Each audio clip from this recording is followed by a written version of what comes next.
Have you spent a significant amount of time living outside your passport country during your developmental years? Do you come from an expat, military, diplomat, missionary, or international business family background? If so, then this podcast is for you. Welcome to the TCK Research Podcast, where we discuss the current state of research on third culture kids, cross-culture kids, expat families, and international life in general. My name is Andrea Schmidt, and I've been an expat for over 30 years, having lived in a total of 9 countries. I'm a coach for TCK girls, and I'm currently completing my master's degree in psychology. And I'm Mathieu Gagnon, an adult third culture kid who grew up in 6 countries until the age of 15. And I'm now a professor of psychology in Ontario, Canada. Every episode, we bring you a fascinating conversation with a leading researcher in the field. If you're listening on YouTube or another platform, please subscribe to our channel. And if you enjoyed this episode, please press the thumbs up or like button, share it on your social media platforms, or send it to a friend. If you'd like to get in touch with us, you can reach us at tckresearchpod@gmail.com. Let's jump right in. Enjoy the podcast. Today's guest is Dr. Cheryl Hartman, Senior Lecturer in the Department of Anthropology and Sociology at the University of South Dakota. And we're talking about her recent 2022 paper entitled Adult Third Culture Kids, Impacts on Adult Lives of Living Internationally and Attending Boarding School, published in the International Journal of Intercultural Relations. So, Cheryl Hartman, welcome to the TCK Research Podcast. This is the first ever episode, and we're very happy to have you on. Just so we can get our listeners oriented here, you are tell me if I'm wrong, if I need to be updating this, but you are a senior lecturer in the Department of Anthropology and Sociology at the University of South Dakota. And also, it seems that you are raking up teaching awards. Congratulations on that. Thank you. Thank you. Several excellence in teaching awards, which is always wonderful to hear as a professor myself and somebody who loves teaching. And you have a missionary kid side aspect to your life that we'll get into as well. So for the podcast today, we really wanted to talk to you because you published very recently in 2022 in the International Journal of Intercultural Relations, a paper called Adult Third Culture Kids, Impact on Adult Lives of Living Internationally and Attending Boarding School. And many of our listeners will, of course, resonate with the living internationally part. And quite a few also will resonate with the attending boarding school. And so we thought the paper was wonderful and we would invited you to come on, and you did. And as an opening for the first episode. So we're very happy for you to have done that.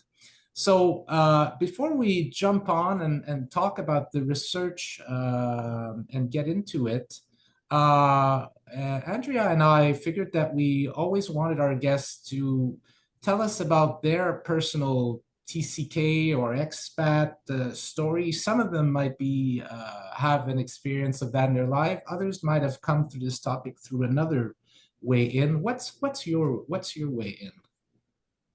Well, I grew up as a third culture kid. My parents were missionaries, so I was a missionary kid. And my dad was in education, actually, so not so much church planting, but more education, setting up schools, that kind of thing. So I went out to Africa at the age of 2, and I didn't come back and I stayed there till age 17. Okay. During that time, though, we would go for 4 years, then we'd come back to the United States for a year, and then we'd go back. So we were back in the United States 2 times during that time. And then when I was a senior in high school, my parents resigned from the mission, came back for good. So I loved living in Africa. And I'm saying Africa because I lived in the country of Cameroon. That's where my parents worked, but I also, and I went to school there, but I also went to Nigeria for school. So I did go to boarding school. And just a few things about this, which is what I discovered also in my research and resonated with me, my own experience, is, there's a lot of difficulty because you had to leave your parents. So I went to boarding school at 4th grade as my initial boarding school. I really liked it there, actually. We always hear boarding school is terrible. No, I enjoyed it because there were kids to play with. We lived together. We played together. We went to school together. And so I made some really close friends. I then when I got to high school, I went to Nigeria, to Jos, Nigeria, to high school. Both of those trips to boarding school would be like 3 days. So it'd be kind of a long trip. And we didn't see our parents during the time that we were at the boarding schools at all in those days. And we would come back to the mission station for like 7 weeks when we did return, like at Christmas time and then summer. Mm-hmm. So a lot of, I made very close friends at boarding school, but especially when you're in high school, you get a boyfriend, you have to go back to the mission station for 7 weeks and you don't get to see them. Yeah. So you have those kind of losses. When you're a little kid, you have to leave your parents to go to boarding school. When you're a teenager, you have to leave your boyfriend or your girlfriend to go back home. Or the other thing was, a lot of times missionary kids or third culture kids were going back to the United States. You'd never see them again. Or you yourself were going back to the United States. So there's a little bit of loss there. And then, of course, country. I loved Africa, and coming back to the United States as a senior in high school was very disorienting. I didn't know their latest music. I didn't know the good fashions. I didn't know the cultural things. And so I was in this huge high school in Lansing, Michigan. I did finally get a friend who was also had moved there from Detroit. And so I had a friend. If you have a friend, you're okay. And then I had a church youth group, so that helped. But so I wanted to go back for a long time. I never did, but I thought, I want to go back to Africa. But eventually I got used to the United States and I never did go back. Okay. But that's kind of, let's see if anything I wanted to say here. Yeah, that's kind of my experience. Yeah, I loved my experience. I feel very fortunate to had it. Yeah. For context, for the listeners, you mentioned that you started boarding school during the 4th grade. What age would that be? 9. 9 years 9. Old. Yeah. So from 9 to 17. Yeah, although we were back in the United States I was back in the United States for 7th, half of 6th, 7th, and 8th. My dad was getting his doctorate, so we were here a little longer than normal. Before that, there was a correspondence course that parents could get, and so they could educate their children at home. But in our mission, about 4th grade is when they said, that's about the time it's good to go to send your kids to boarding school. We went to school with another mission group, and they sent their kids at 1st grade. And those kids were sometimes as young as 5. So that emerged in this research. This emerged in the research as, I'll talk about that when, we talk about that. So. And were you on your own or did you have siblings with you? Good question. I went on my own initially, but my little sister, she was 2 years younger. Okay. So she wanted to come early. So she came, but she was only 7 when she came, but she kind of pestered my parents because she's like, I want to go to school with Cheryl, but she had a hard time. She was too young. She was too young. Oh, yeah. Okay. And again, I saw that. But she continued being at boarding school. She had a hard time, but she continued. She was there for, I don't remember if it was a year or a semester, but then interestingly enough, we always had what do you call it? We'd have physicals when we went home to our mission station, make sure we're okay. And she showed up with something wrong, and so my parents kept her home that semester. And it turned out she didn't have that thing, but she stayed home for a semester, and then we came back to the United States. So she was there for either 1 year or a semester. I can't remember honestly, but so she was young, but she did eventually come back, and my mother always regretted that she sent her that young, honestly. So yeah. And your research, as we'll talk about, your research does talk about the significance of having peers, not peers, but Siblings, yeah. Siblings, correct. I was thinking in French. I was thinking fratrie in French, which is sibling. Siblings, and that's yes. So that was a part of your experience. You were you were the oldest sibling there. Yes. Right. Yeah. Interesting. Yeah. Interesting. Yeah. And I'm taking the opportunity to ask you: was your sister one of the participants of the study? Then she was. She was. Yes. Oh, I had 4 sibling pairs. She wasn't a sibling pair because because I was doing the research, but she was one. Yeah. Okay. So you are a sibling pair. Yeah, I saw that in the research. I found it very interesting. Yeah. So so this is the kind of the life experience you start from. So how does one then, I mean, seems fairly obvious, but I still think it needs to be explained. How does one get to, first of all, becoming a researcher, at least in this topic? I know you have a variety of research interests, and how does one come to do this particular research on the impacts of adult lives of living internationally and attending boarding school? Yeah. So in adulthood, as I met different missionary kids that I'd known young, I found there was such a variety in the experience of boarding school. So I was curious. I wanted to do a study to say, why did some kids feel like this was not great and other kids were like it was life-changing? Because there was quite a variety. When I was doing my dissertation for my PhD, I wanted to do this study, but I couldn't figure it out. I wasn't experienced enough, and the professors that were, that were my mentor, my dissertation advisor, they did not encourage that. So I always had this in the back of my mind, and I couldn't figure out how to do it because of course I'm studying people in later adulthood, and there's a lot of intervening variables that happen. But this was just a chance to kind of make them like it's a qualitative study, so they could just discuss their own situation. So I think I wanted to do this, and I looked at my own life, and I felt like I was affected a lot by living internationally, but also by going to boarding school. And I was curious why some people had a really negative experience and some people had a really positive experience. So that was the impetus. Your PhD was is in education, is it? No, in sociology. In sociology. Yeah. Sociology. Do you think your experience as a military kid, not military kid, missionary kid, third culture kid in general, impacted that, influence your interest in sociology? Yes. Yeah. Oh, yes. Yes, of course. I thought that sociology would be more cultural than it was. It's more like, but yes, for sure. I was so interested in sociology because of that. I came kind of late to getting my doctorate, in sociology. So, by that time, I guess I just was fascinated by it and just the approach that sociology looks at society and how that affects us, So definitely, I was very, very affected by that.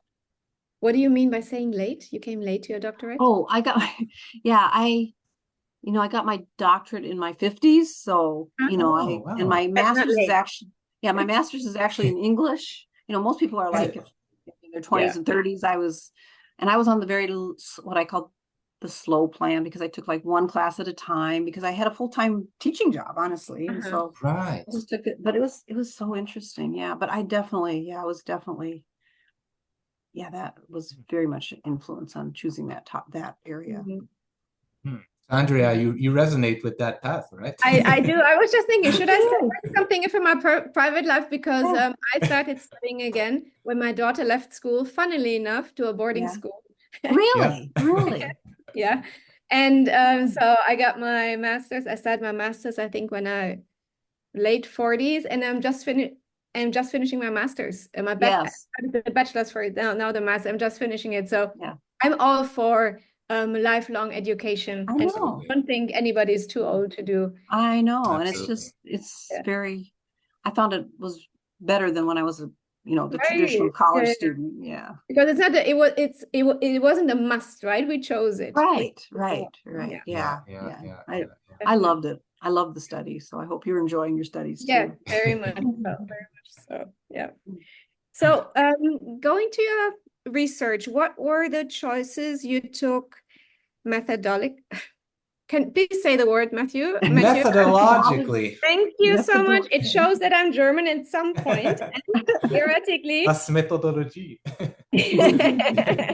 As you attempted to study this particular question. Okay. Yeah, I wanted to do a qualitative research study so that subjects could talk with their own voice. Yeah, it wasn't quite that straightforward though, but so, you know, usually qualitative research is open-ended questions, small sample. You rely on words rather than numbers. Context is very important for that kind of research, and you're looking at inner attitudes, experiences. And so what I was looking for is to elicit like the meanings. I'll keep using that word, the meanings that people got from this experience. I'm looking at my notes on the side here, by the way. So that's fine. So I wanted to look at, what meaning did people assign to going to boarding school and to living international? What was the meaning? And so I thought that I could get through that through a qualitative study. I initially planned interviews, but I soon found that I had the surveys that I had created worked fine to send out, and I didn't have to do interviews. I did have to do 2 follow-up interviews just to clarify some things people had written down, but I piloted the study with a couple of missionary kids, and I found that I needed sometimes to create checklists or Likert scales because their responses were too limited. I had been, doing the literature review, reading stuff about third culture kids. And for example, let's say I said, what were the benefits of living internationally? And they might just list 1 or 2. But if I had a checklist, and then people would say, oh yeah, that, oh yeah, that. So I had other. So I did turn some things into kind of more closed-ended, I guess. So I had open-ended questions and closed-ended Likert scales, some checklists. I wanted to ask for participants, can you explain quickly what a Likert scale, what you mean by a Likert scale? Yes, for listeners, I mean, not for participants. Yes. So Likert scale is where I don't remember. No. You have different choices on a scale. Like, let's say happiness. I'm very happy to not so happy to kind of happy. I didn't use a Likert scale, but that kind of thing. Or I asked about political beliefs, and I had like from very conservative to very liberal, but there was everything in between, and people could check off where they landed on that scale. Correct. Okay. Sorry. Thank you for that. Yeah. So anyway, I wanted to have, but I also had a lot of open-ended questions. I just want to see what people had to say. And some people wrote a lot and some people didn't write very much. And I then went through them and looked for common themes and for patterns, if there were any patterns or themes. So once I got them back, that was what I was looking for. And did you want me to talk about the theory part too, or? Yes. Well, that's the idea is that your paper talks about constructivism. Yeah. And I thought this is as somebody who does not a lot of qualitative research, but who's interested, I thought it'd be interesting to talk a little bit about constructivism so people can understand, and quite frankly, so I myself also, as a quantitative researcher, as a numbers guy, can understand what are the core philosophy of this. What's the core philosophy of this research approach of constructivism? Yeah. Well, it's an approach used by social scientists, and the idea is that social reality is socially constructed, and the goal is to understand what meaning, again, that word meaning, what meaning people give to the reality that's around them. So, the idea is that reality is constructed in the minds of people based maybe on their experiences, based on how they view things, and that there's not one external reality, but it's kind of all of our own, how we construct it, how we see things. So people construct an image of reality that arises from their interactions with others, their preferences, how they see things. And then therefore, events are understood very differently by different people. So I say going to boarding school. Yay, that was so much fun. Another person though is going, oh my gosh, I had to leave my parents. It was terrible. So we're constructing the meaning of what we And of course, those meanings as you go through adulthood or childhood and adulthood are either reinforced or reformed, or as constructivism looks at how that changes maybe through your lifetime or is solidified through your lifetime. So right. So it seems to be an approach that's quite interesting to deal with very complex, like this idea that one event can have multiple interpretations. Exactly. Yes. So very subjective views of the Yes. Yeah.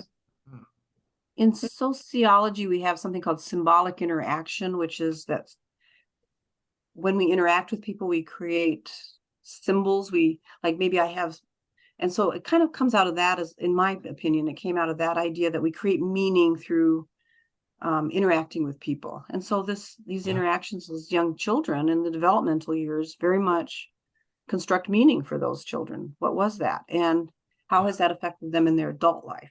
So that's what I was trying to get at, is my subjects were in their 60s and 70s. So they could look back over their lifetime and say, how did this affect me or not? Yeah. So a subject in your participant would have gotten all sorts of questions, mostly paper-based, a paper survey? Yeah, yes, I sent it through email, so they could print it back, and then they sent it back to me, but some through the post. Yes. So all sorts of questions, getting them to reflect about their lives, their experience, and so on. It was a lot of questions. And actually I was, you don't want to send large surveys to people, but they were quite interested in doing this. And in fact, I had 4 people contact me that they wanted to be in the study. This was a study of only 16 or 17 people, I think 16 or 17. So it's a small, and that's qualitative research. As you get in depth and you don't just have more of the numbers. So that's qualitative research. But 4 people actually contacted me. I had about an 85% response rate. I mean, I sent it out to about 20, and then, which for non-researchers is enormous. I know.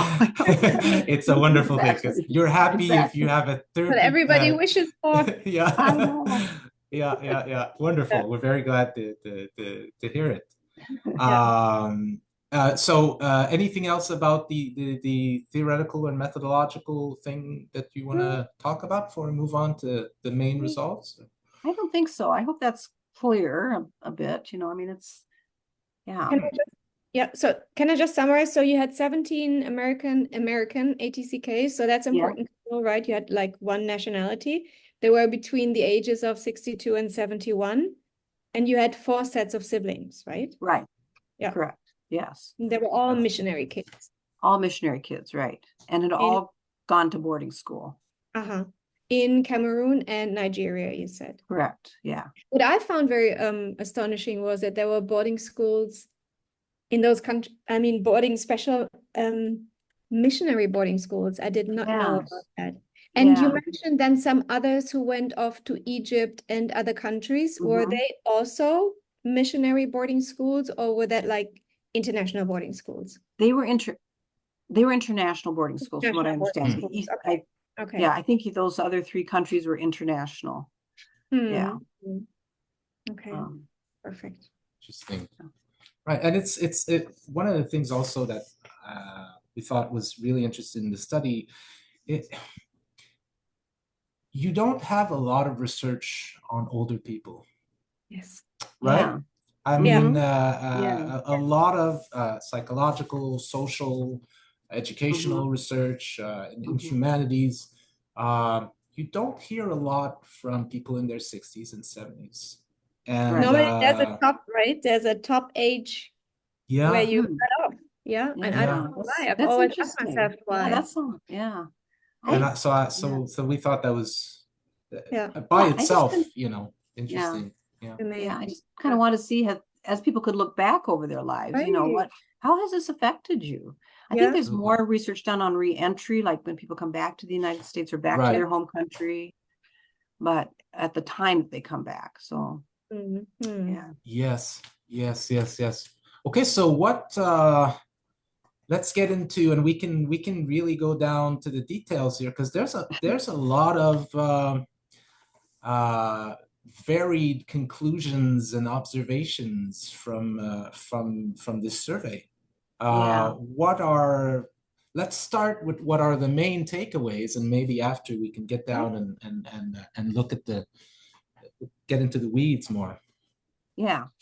Well, I think, of course, one of the big ones is that those experiences living abroad affected people in profound ways. And okay, so I looked at boarding school and living internationally. I'm kind of going to separate those a little bit, but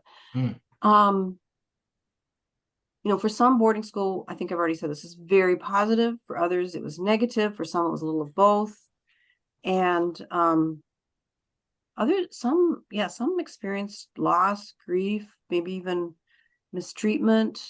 For others, it was this lifelong deep friendship. So that emerged. And of course, then the varying meanings that people had from those interactions. And again, as before I said, those could have been modified or changed or retained and solidified as they dealt with their life events. There's 4 sets of siblings. I found that there were some differences. And again, we've kind of talked about this, but even from the same family, the meanings that they attributed to boarding school, for example, would be different. So some siblings found a sense of belonging, but others, especially if they were younger, they saw boarding school as a place of loneliness, of grief, separation from parents.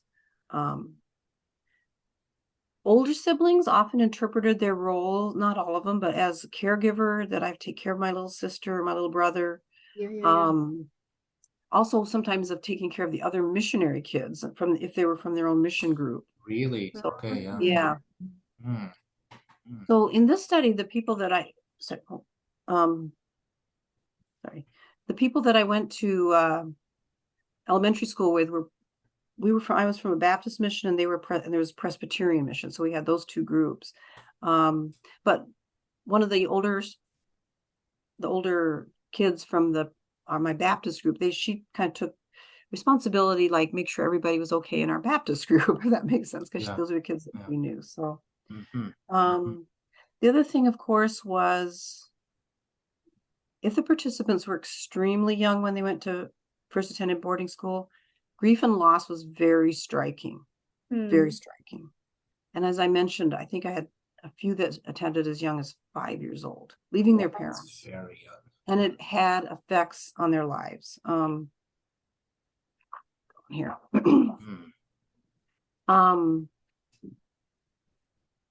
So I guess part of this was I was thinking about maybe one of the reasons for this study is if parents are making decisions about whether their children whether they should work abroad, how are they going to educate their children?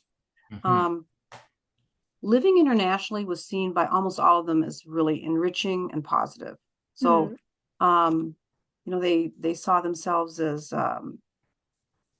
having an expanded worldview, being very independent, appreciating varied forms, varied people, varied cultures.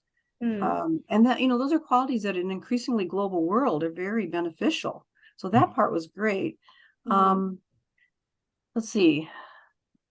Again, I would say that going to boarding school, 1st through 3rd grade seemed to be way too young. Those children struggled. 4th and 5th, kind of ambiguous. 6th grade, kids loved it. So 6 on up, it was fine. So I thought that was kind of very interesting finding, because I had 4 domains. If you want me to talk about those 4 domains, sure. Okay. Yes. So one is relationships. I'll tell you about that a little bit. One is multicultural outlook, values, and then the life course. So these are themes that emerge from what people were talking. Those 4 things. Yeah. Right. Interesting. Yeah. Okay.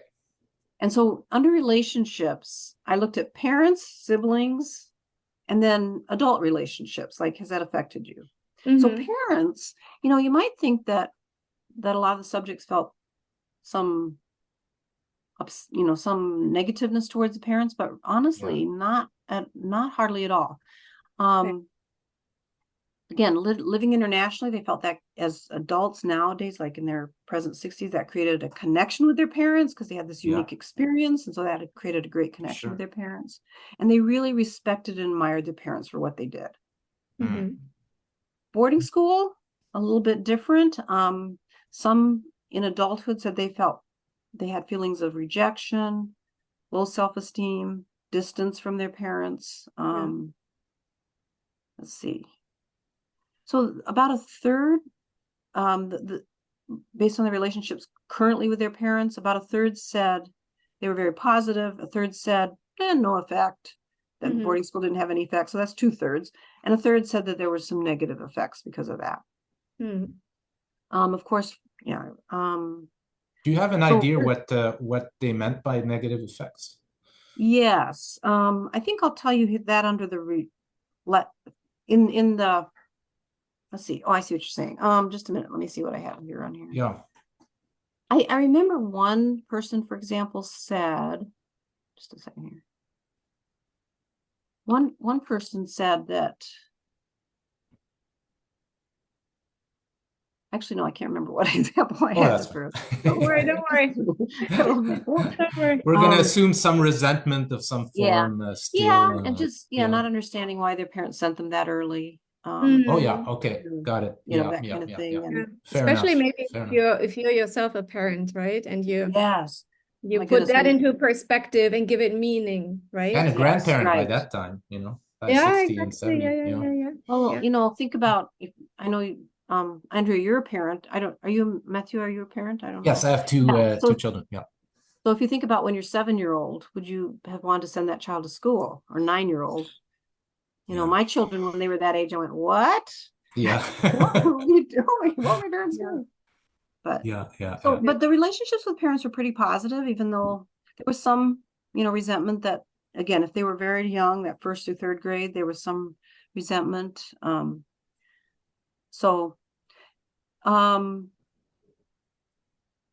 Middle and high school kids, no problem missing their parents, but they miss their friends, that kind of thing. Right. So, and then I was interested in the relationship with the siblings. So this was kind of interesting. A very strong pattern emerged here.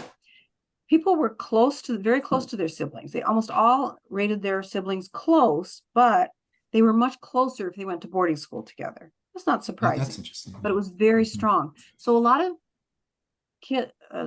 subjects that came from large, maybe families of more than 2 children, they would be much closer to the ones they went to boarding school with, and less so with the kids that they did not go to boarding school.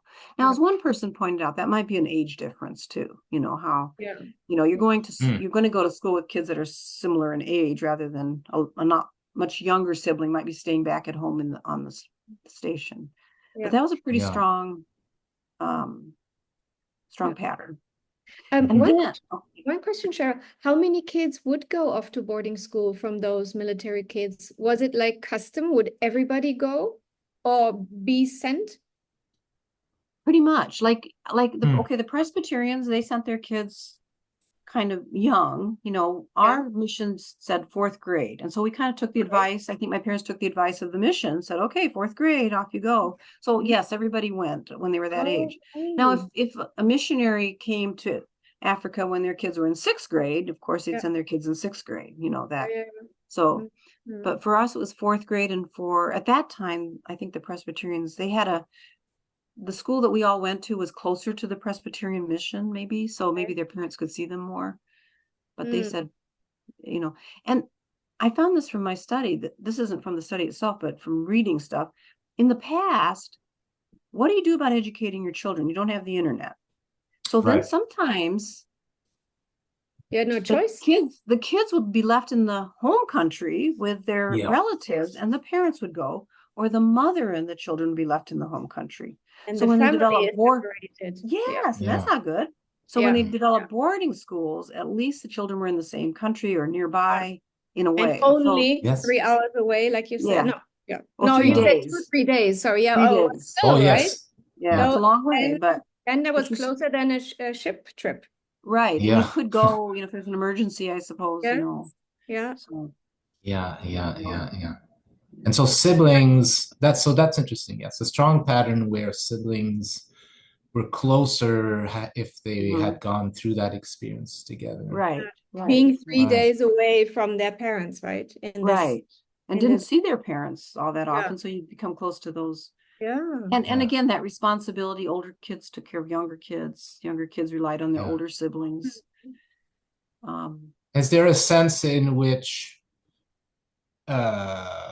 peers in that boarding school can almost become kind of siblings in some sense? Absolutely. Because sometimes you would room with kids your own age, so you wouldn't really room with your sister or brother, or but you would room with somebody else. So very much those siblings. In fact, one of the people said, actually a comment that was exactly that. She said something about the other kids became our biological family, or became our family because we were separated from our biological family. So yes, I have your quote here. Yes, it says, they became my family, and I became part of theirs, as we were all away from our biological families. We shared a unique bond that cannot ever be broken. That's quite strong. Yeah. Right. Yeah. And even today, we can pick up with each other, even if we haven't seen each other since we were kids. We have that connection. And was it for you the same? Because when your sister wasn't there, you roomed with other people, right? Right. Yes. And I was very close to, there was one other girl in my grade, and so we roomed together, and she and I were very, very close because there were only 6 in our grade, but there were 4 boys and 2 girls. And so we became very close. Yes. Yes. Yeah. Very close. Just for my own, is there a sense then in which teachers almost become like parental figures also, or is there a psychological barrier there that doesn't allow that? I would say no, because we had house parents because we were living in a dorm. Or when I went to high school, we lived in what we called hostels. So we had several houses, and we had house parents. So they were more the stand-in parents. Yeah. Okay. In elementary school, they'd have a boys' wing and a girls' wing, and in between would be the house parents' apartment. And we would go down there every evening for story time, and the house parents were the parents. I'd say the teachers were the teachers. I mean, they were good teachers. We had honestly, excellent education. Excellent. Wonderful. But teachers were teachers. So so there was that distance. Okay. And the next theme you had was multicultural outlook, right? Yeah. I just want to mention one other thing about adult relationships. Some of the things that emerged from that. A common theme was a lack of trust that valued relationships would stick around. Yeah. I thought that was quite interesting. That's a story we know about. And we've got more research on that, right? Have you? Yeah. Yeah. And but they all leave. Yeah, everybody leaves. Yeah, exactly. So in a way, Sorry. So that led to sometimes thinking that people could be easily replaced. Yes. So sometimes there was this thinking that I can release people because I can easily replace friends. I found that to be really true for myself, is that for a long time I held friends lightly in a way because I would just replace them. Yeah. And then some of the subjects said these were interesting. In adult relationships, they either became too clingy, trying to cling on to those relationships, or they married quickly. That's kind of that clinging. Holding on. Yeah. Or or the opposite, they feared that valued people would leave, Yeah. And so they were, So it's either or, it's like a dysregulated, almost a dysregulation in the ability to engage in intimate relationships in a healthy, boundary respecting way. Yeah, exactly. Yeah, interesting. And they attribute this to their experience. They did. In terms of sense making. Yeah. But the other thing, that's what they learned growing up, right? Yes. Right. That were the emerging patterns. Yes, you have to let people go, and you'll make new friends. You find new ones. And what? And you find new ones, and you make you find new ones. Yeah, you find new ones. Replace. Next, what? One famous song says, next. Yes. Now I have to say some positive things. People said they were very adaptable. Yeah. They were very self-reliant because they had to rely on themselves. And then they saw that being able to disconnect from others is kind of a positive sometimes. You could disconnect easily. But they also had very close connections with other missionary kids or other third culture kids that they grew up with. So those were kind of those themes. Were you were you able to keep close connections to the folks you grew up with in missionary school, in boarding school? Yes, actually, Wonderful. some of them. Yeah, I have 3 friends, I guess, that all 4 of us were in the same grade, except one is one grade ahead, 2 are siblings, and then, Yeah. I have. And we happen to live in the same, our parents all lived in the same city, so then we ended up seeing each other, Right. Yes, And yes, now they've yes, all yes. moved other places, but they'll come back sometimes. And yeah, we stay in touch. Yeah. In fact, I'm going to tell them about this podcast, Wonderful. Please do. Please do. Yeah, definitely. They'll be mentioned. Yeah. So kind of a complex pattern of maybe difficulties, but also perceived advantages or strengths, which makes sense, right? Because strength often arises out of difficulties, I guess. Right. Yeah. Okay, One so that one was person. Go ahead. I was going to say, one person said, I like this. I can put down roots quickly, but I can also uproot quickly. Yeah. Successfully. I can also relate to that as an expat. Yes. I think every one of our listeners right now is going to get this nodding, warm, familiar feeling in their body going, is there another way to be? What is it? What's the problem? Yes. Why did you need a study for that? No, exactly. Absolutely. No, okay. All right. So lack of trust in some cases and kind of variable interpretations of the meaning of going to boarding school. Yeah. Okay. Exactly. And then, as Andrea mentioned, you also identified themes related to multicultural outlook to help people. So tell us a bit about that. Well, I was looking at educational choices and career choices. So was that affected by their multicultural outlook? And educational, actually only about half said they were influenced by living internationally. I mean, I should say only half, but half. But for careers, more people said they were influenced by that. They like a lot of people went into maybe medical, education, social service type things. Those are pretty common for people living internationally, especially like the missionaries are probably more in those fields, I have to say. They're working in those fields, trying to make the world better, maybe.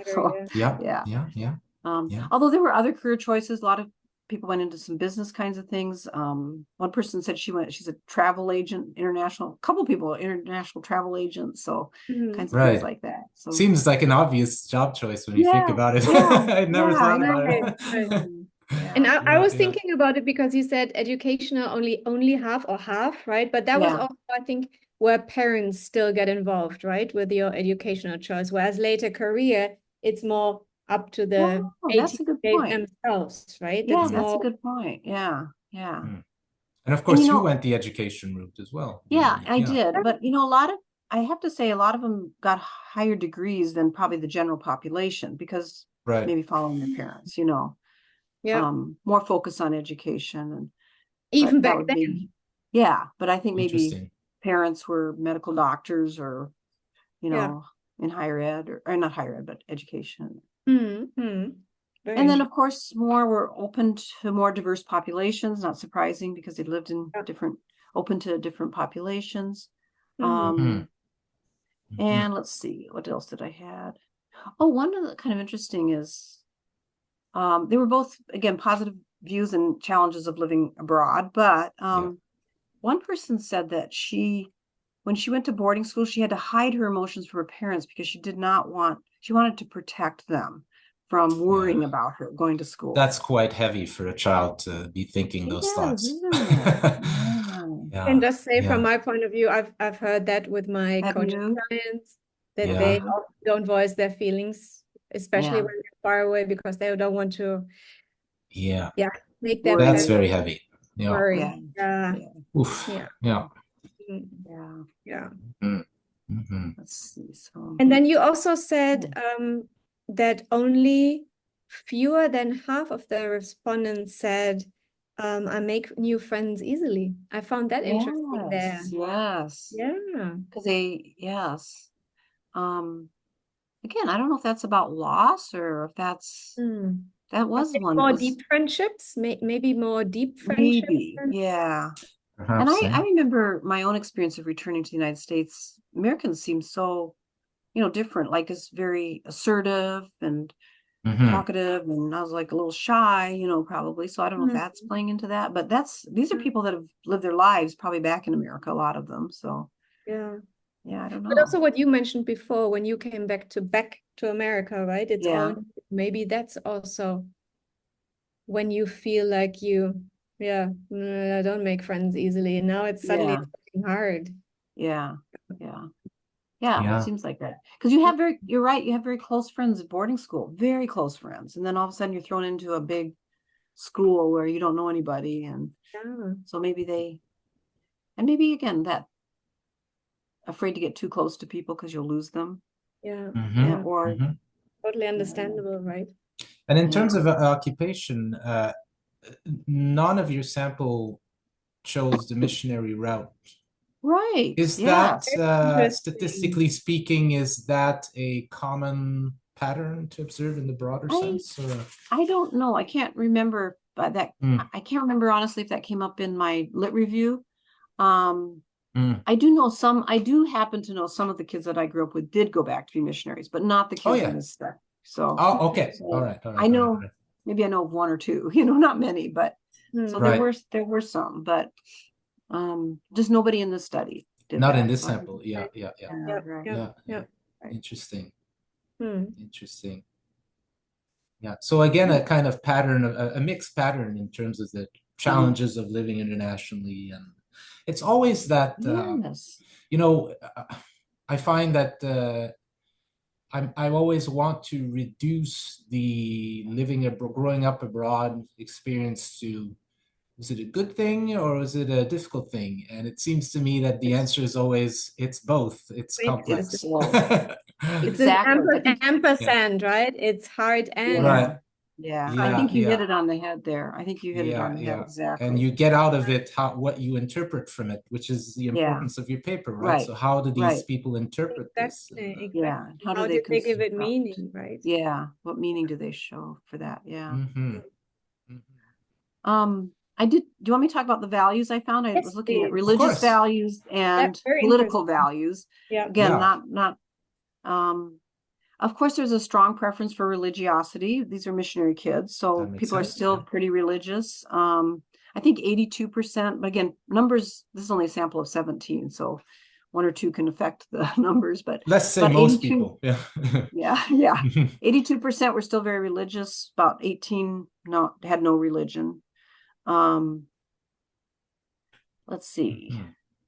They did indicate an openness to religious pluralism. By that I mean open to other religions. Like some studies have shown that, like, especially missionary kids won't have that much openness because a couple things.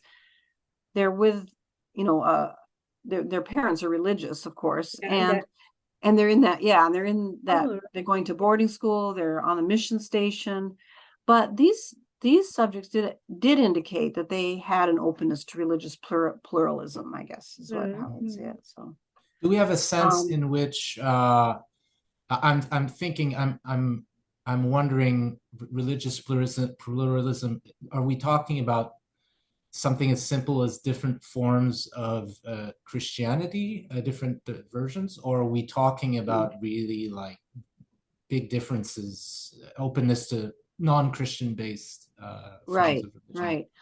Yeah, I don't remember how I asked the question, quite frankly, because I know in the country of Cameroon, where my parents work, a lot of Christianity, but in Nigeria, which is where there's a lot of Muslims and Christians. So the country's a little bit divided. So I'm not quite sure how I asked the question without looking. Fair enough.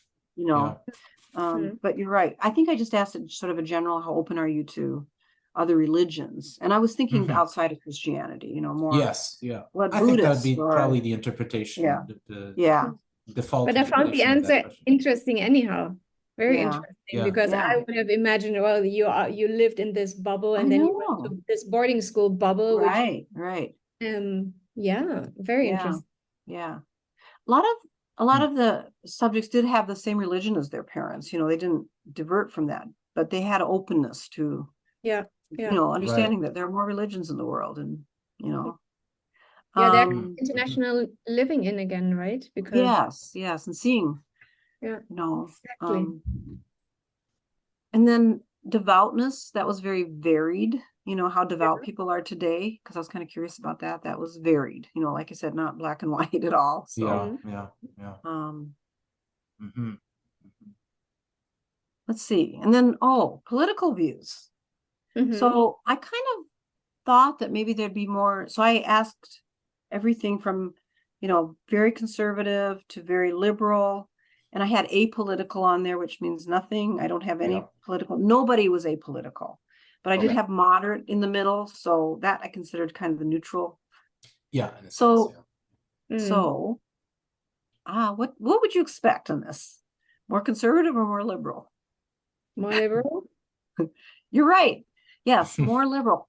Yes, half were liberal. About a third were conservative, and then the other were in that moderate area. I was, you know, you often hear about Christianity going towards more conservative. So I was like, oh, this is interesting. I was trying to figure out why. One of my thoughts, which I was trying to explain it, was just that maybe, you know, a liberal political agenda is often like helping people, social service programs, and maybe that's coming out of that missionary background of trying to help people. You're seeing Christianity and Jesus' life as a way that of somebody that helped the poor, that kind of thing. Somewhat of the same spirit or ethos. Yes. Yeah, right. That's what but again, some were very conservative. I'm not saying there weren't some were conservative. There was a third, but half were liberal. So I thought that was interesting. Very interesting. Yeah. Indeed. The fourth thing was the life course. Do you want me to tell you a little bit about that, or are we about out of time? Yes. So what do you mean by life course before we? So I wanted to see what the impacts of living internationally and going to boarding school had on their life course. So their life course, if that makes sense. Right. So relationships in adult life. When we talk about boarding school, there were more negative responses related to relationships in adult life. But there were more, then adult life in general. So adult life in general, positives, mostly positives, but relationships had a bit of negative, that leaving people always leaving, those things. So most of the positive impacts of boarding school on the life course were things like being independent, being dependable, having a passion for travel, able to put down roots quickly, but then uproot if needed. And they indicated that those positives came from having to leave parents, losing and gaining friends quickly, and then traveling widely. Also, some difficulties they mentioned that were associated with boarding school: lingering anxiety that some loss was about to occur. This is in adult life, you know, this kind of lingering anxiety. Lingering depression sometimes to those early losses. Andrew, you said you're psychology, I think, or maybe math. We're both, We're both. Oh, you both. Okay, so there's your depression. That's the depression that we're missing. Anxiety, depression, yes. Sometimes these subjects felt their feelings weren't validated, that there were reasons to be unhappy at boarding school. Those feelings weren't validated. And then the last thing was the level of happiness. I wanted to ask that question because we talked about a lot of heavy stuff in these surveys. So and I gave them 3 options: very happy, pretty happy, or not too happy. The majority were very happy in their current life, their 60s and 70s. A few said pretty happy. No one said not too happy. That's good to know. That was good to know. That was really good to know. So those are kind of the findings. So very, very rich set of observations there. Yes. A complex one. Any things, you might have already mentioned some, but any things surprise you? Any unexpected findings or experiences during the process? Or Yeah, I probably mentioned most of these, but I'd say that one Yeah. thing that really struck me is that grief could come from multiple sources.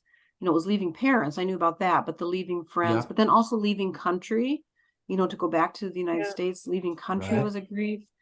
And then some people mentioned leaving grandparents here in the United States to go there. There's just multiple losses that I hadn't even really Multiple thought through. Yeah. compounding losses. Yeah. Yeah.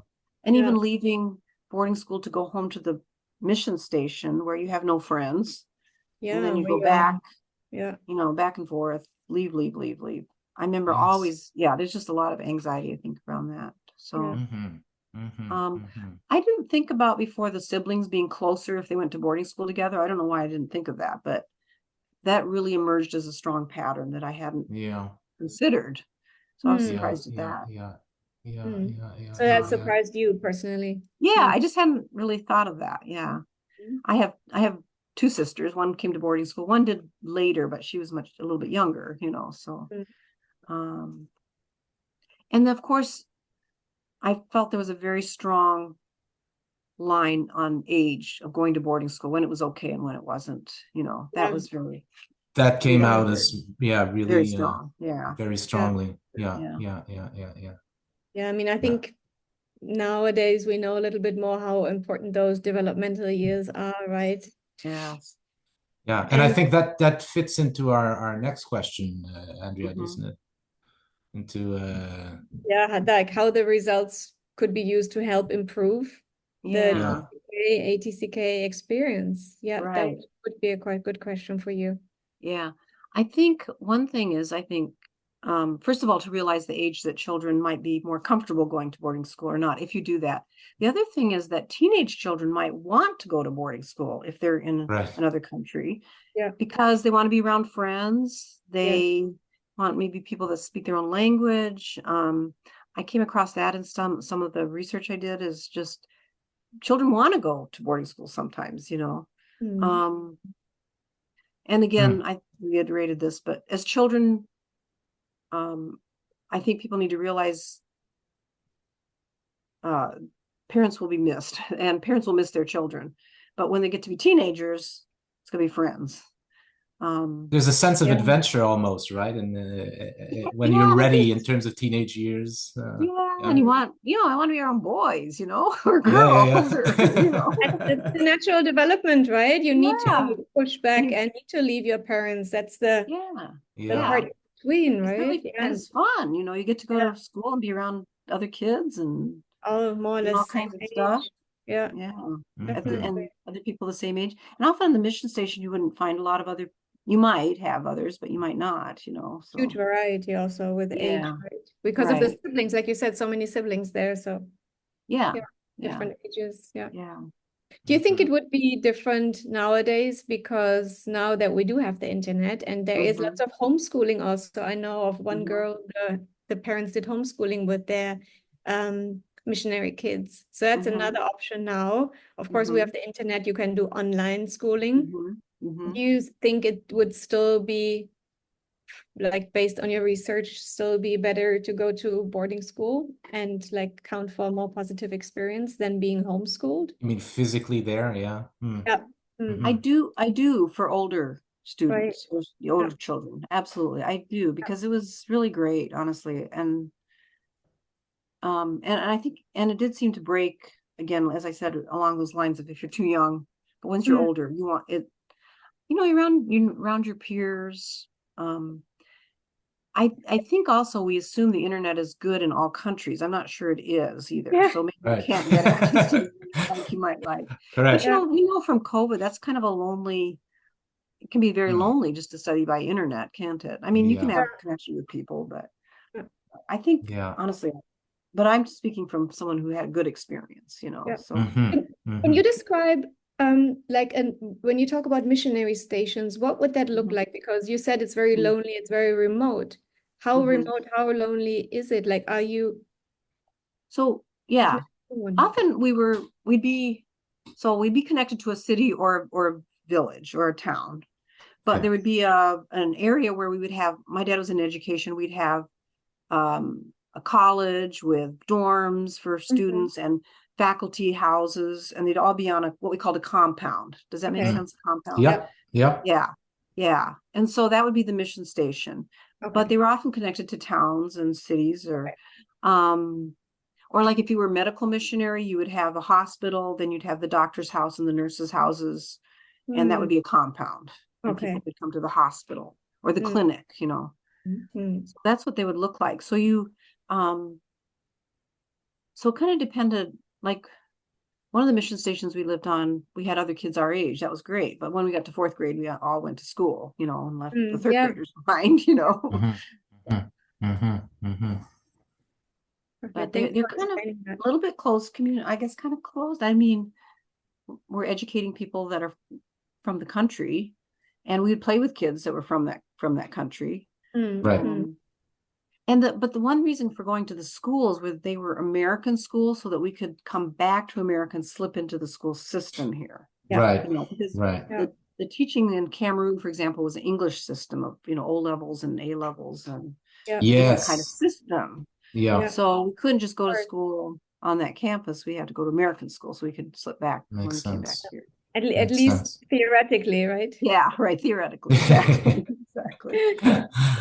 So bringing all this back together, so you've produced a wonderful paper that highlights all this complexity, and I want to ask, so what now? Is this an avenue you want to keep researching? Do you want to keep doing research? Do you have any ideas of where to take this research in the future? Yeah. So one area that I did ask questions on, but I haven't addressed, is the issues of re-entry into the passport culture. By passport culture, I mean the home culture. Parents think this is home. You should be happy you're going home. Yeah, you're 100%. home. We're not 100% of my subjects. We're not happy. So I'd like to look at how they view that now in their 60s and 70s. Interesting. How they view that experience. Because I know there are a lot of studies done right at when that's happening, but how did they view that experience? So I haven't. I've asked the questions, but I haven't delved into that piece of it or written anything about that yet. So that's what I would really like to do. Another idea, but I did not ask this, but this would be an interesting thing, is to see what the effects of that early parent and peer separation on TCK's parenting styles. Can we hypothesize about that? Can you tell us what you would expect? I don't know. I don't have a hypothesis. I don't know. Yeah. Or their family dynamics, or I think it would definitely depend on the experience, right? If you had a positive experience, maybe the parenting style would be similar. If they had a negative, more negative experience or less positive, they might go a different route. Yeah. Right. Yeah. If you want, there's your hypothesis. Right. Yeah. I wonder if perhaps go ahead. I wonder if as parents we would be more hands-off than American parents that are raised here. I don't know, or I'm not sure. Yes, it's a good. I part of the answer may lay in those stories that you heard about being too clingy.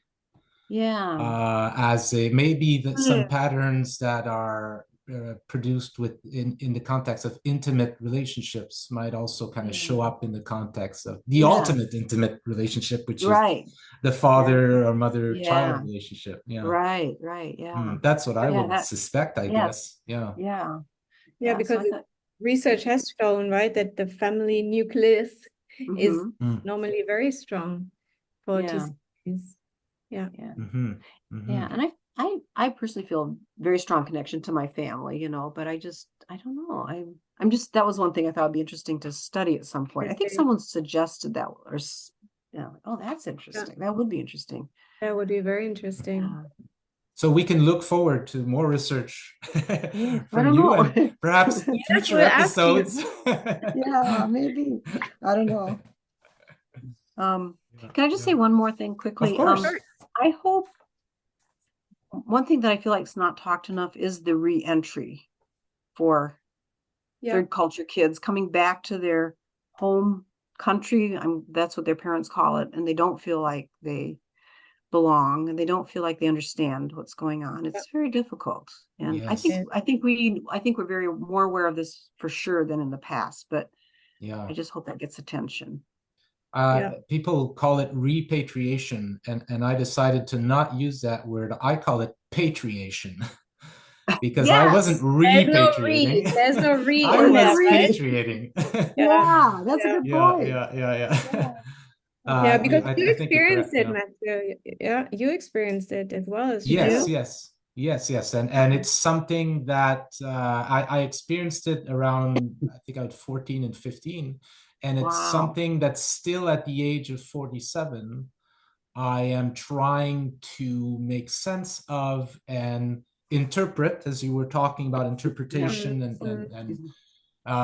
interpret this in a way that is, I guess, the most meaningful, or that I can get the most out of it. It's certainly, I think I would agree with you. We need to talk more about coming home, in air quotes for listeners who can't see me, and repatriating or patriating. Are these questions, is this something that you had questions about that you did not include in the written paper, or had you not asked about I think you kind of have some indirect information of that in the paper, correct? About I think, excuse me. Sorry, Matthew. I just did a little bit, but I did ask the questions in the survey, but I haven't written a paper on it yet. Right. So Right. Sorry, I'm losing my voice. Oh, that's fine. We've used up your voice quite quite a lot. We're very, very grateful for. And I know listeners don't know this, but Cheryl shared with us that she is having COVID. Yes, I'm sorry. So you do have a valid excuse for having absolutely. Sorry about that. So we do hope that you recuperate well, and we're really, really grateful that you took better part of an hour to talk to us about this this interesting research, which I'm sure listeners will find fascinating. Well, thank you. Any last words? Thank you for having me. Well, just thank you for having me on. This is just great. It's a great way to get what kind of research is being done out, and so I really appreciate it. Sorry, I'm losing my voice now. That's fine. We'll let you go so you can you can get it back. All right. Okay. Thank you very much, Cheryl. All right. Thanks. Thanks so much, Cheryl. Okay. Bye-bye. Thank you. Bye. Bye. Thank you for listening to this episode of the TCK Research Podcast. We hope you enjoyed the conversation as much as we did. Please subscribe, like, and share our podcast, and leave us a review. It really helps others find us. If you have any questions or comments, please write to us at tckresearchpod@gmail.com. We'd love to hear from you, and we promise we'll answer all emails. We wish you a good day wherever you are, and we hope you'll join us again for the next episode.